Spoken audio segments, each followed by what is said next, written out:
Good morning and vanakkam.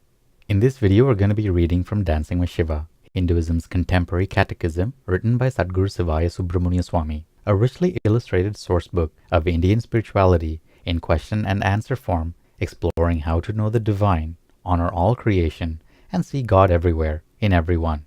Today's lesson is lesson 66, and we'll begin by reading the caption to the facing image. It is the early Vedic era, and priests worshipping Agni are blessed by the devas. From long ago, souls have followed the yamas and niyamas, whose first principle is non-injury, Ahimsa. Not threatened by humans, animals feel safe and draw near. Lesson 66. What is the great virtue called Ahimsa? Shloka 66. Ahimsa, or non-injury, is the first and foremost ethical principle of every Hindu. It is gentleness and non-violence, whether physical, mental, or emotional. It is abstaining from causing hurt or harm to all beings. Om. Bhashya. To the Hindu, the ground is sacred. The rivers are sacred. The sky is sacred. The sun is sacred. His wife is a goddess. Her husband is a god. Their children are devas. Their home is a shrine. Life is a pilgrimage to liberation from rebirth, and no violence can be carried to the higher reaches of that ascent. While non-violence speaks only to the most extreme forms of wrongdoing, Ahimsa, which includes not killing, goes much deeper to prohibit the subtle abuse and the simple hurt. Rishi Patanjali described Ahimsa as the great vow and foremost spiritual discipline which truth seekers must follow strictly and without fail. This extends to harm of all kinds caused by one's thoughts, words, and deeds, including injury to the natural environment. Even the intent to injure, even violence committed in a dream, is a violation of Ahimsa. Vedic rishis who revealed Dharma proclaimed Ahimsa as the way to achieve harmony with our environment, peace between peoples, and compassion within ourselves. The Vedic edict is, Ahimsa is not causing pain to any living being at any time through the actions of one's mind, speech, or body. Om Namah Shivaya. Good morning and vanakkam. In this video, we're going to be reading from Living with Shiva, Hinduism's contemporary culture, written by Sadhguru Sivaya Subramania Swami. 365 daily lessons based on ancient Vedic laws disclosing how to approach family, money, relationships, technology, food, worship, yoga, and karma to live a truly spiritual life.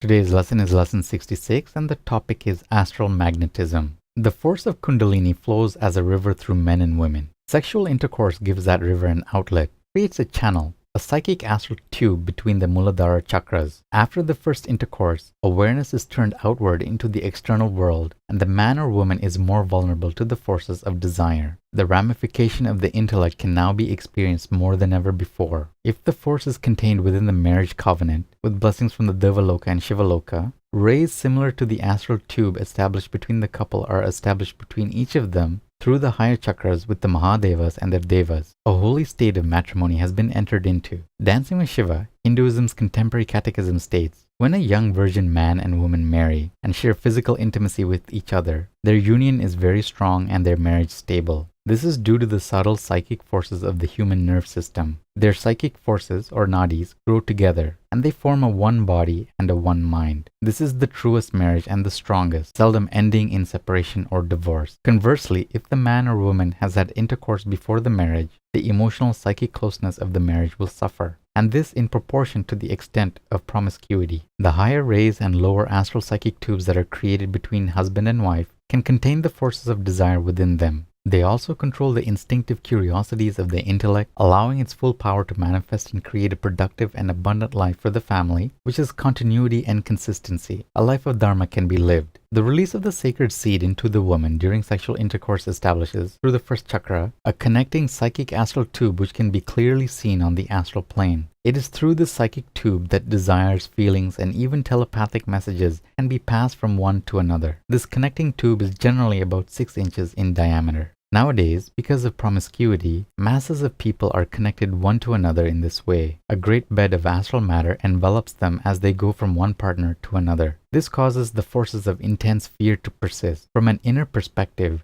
their soul bodies are obscured by this astral matter, and it is most difficult for those living in the Devaloka to contact anyone on the earth plane who is thus involved. Such individuals must fend for themselves, with little or no protection from the Devaloka or the Shivaloka. as do the animals, who do not have the benefit of the intellect to guide their actions. Any two people touching in other ways, kissing, embracing, also establishes a temporary connecting link of astral matter which penetrates their auras and completely covers their forms. This is sometimes called the Great Magnetism, for it appears in the second world as a psychic mass connecting the two of them as wide as the length of their bodies. This astral matter is created from the diverse expulsion of emotional energies blending their auras together. The psychic connection is magnetic enough to repeatedly pull them back together or cause emotional pain if they are separated. But unless the encounter is repeated, the astral matter will wear away in 3 or 4 days, a month at the most. In this way, touching or caressing someone causes an abundant release of magnetic force to occur. Sutra 66 of the Nandinada Sutras, protecting creatures, defending rights. All Shiva's devotees are stewards of trees and plants, fish and birds, bees and reptiles, animals and creatures of every shape and kind. They respect and defend the rights of humans of every caste, creed, color, and sex. Om. Good morning and Vanakkam. In this video, we're going to be reading from Merging with Shiva, Hinduism's Contemporary Metaphysics, written by Sadguru Sivaya Subramania Swami. 365 enlightenment lessons from a mystical master, revealing the depths of Raja Yoga, the clear white light, the states of mind, and the ultimate spiritual destiny of every seeker. Today's lesson is lesson 66, and the topic is emotional maturity. What is emotional maturity? It certainly is not to be equated with physical age. I know people who are well past middle life and are not yet emotionally mature. Even if the physical body is totally mature, the intellect as well as the emotional unit can remain childish and unstable. The mind may have been educated to the nth degree, and yet such a scholar remains vulnerable to depression and discouragement. The very first step toward emotional mastery is recognition, coupled with admission that in some areas we are not yet perfect. Only through open admission can we devote ourselves to the sadhana that will balance and lessen the forces, allowing us to strive within ourselves to secure ourselves within ourselves. An emotionally mature man or woman is totally secure within and prepared to tap the greater realms of spiritual being. We make very little progress when we strive to conquer these baser instincts in a good mood. However, vast strides are possible when we are miserable and work with ourselves to replace our misery with joy and understanding. Therefore, if you are ever disappointed or discouraged, count it a blessing, for you then have the opportunity to conquer the instinctive nature and really stabilize yourself dynamically on the spiritual path. Often we are disappointed not only with ourselves and our circumstances, but with other people as well. We can oversee this and other instinctive responses, such as mental criticism or jealousy, by looking at everyone and saying to ourselves, I like you, I send you blessings. We cannot be discouraged or disappointed or jealous when we look our fellow man in the eye and say, and simultaneously feel and believe through every atom of our being, I like you, I send you blessings. Impossible.